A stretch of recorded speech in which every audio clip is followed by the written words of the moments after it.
Gary, thank you for joining.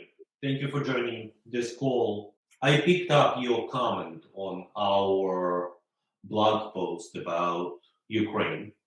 I really appreciate you taking into concern what's happening in Ukraine. Why you as an American care about what's happening in Ukraine. I can't help but feel that's what Putin wants again. He wants the Soviet Union again. I don't think he's ever going to stop. I think he's going to cause a major conflict. If somebody had stopped World War II in 1939 instead of waiting, how many millions of lives would that have saved? What's your feeling? How is typical American John Smith feels about Ukraine right now? What's your perception? The people that I have talked to be honest, don't really know much about it. I doubt if very few could find it on a map. I hate to say it, but most Americans are so wrapped up in their own little world that they don't see the bigger picture. If they knew more about it, I can't help but think that they would want to do something as well. America, we're number one, rah, rah, rah. Yeah, sometimes, but America always cheers for the underdog too, has been my experience. Why do you think Russia-Ukraine conflict is important for US to care about? I don't think Putin is going to stop.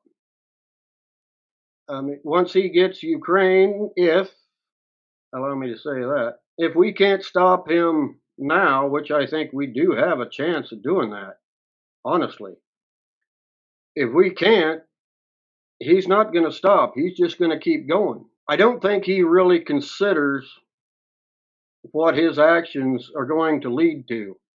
I don't think it does, because he does not care.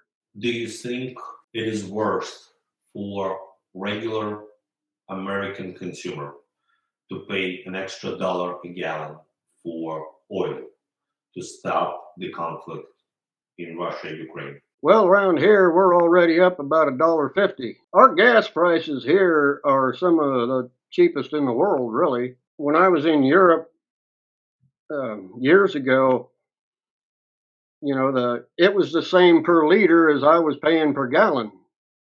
So, it was 4 times.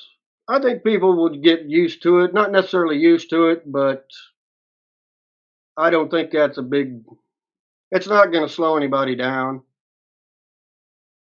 If people worried about gas, they'd take a bus, but they won't. They're not going to give up their car. It sounded to me, based on your comments, that you are prepared to do something with Ukraine. How do you want to help? What do you want to do? I have a lot of experience, like I said, with the steam turbines, the generating electricity, getting water pumps up and running again. The electricity itself, to generate electricity isn't that complicated. It's the controlling it is what's complicated. And in the situation, of course, all I know is what I see on the news. So, how accurate that is, I can't say.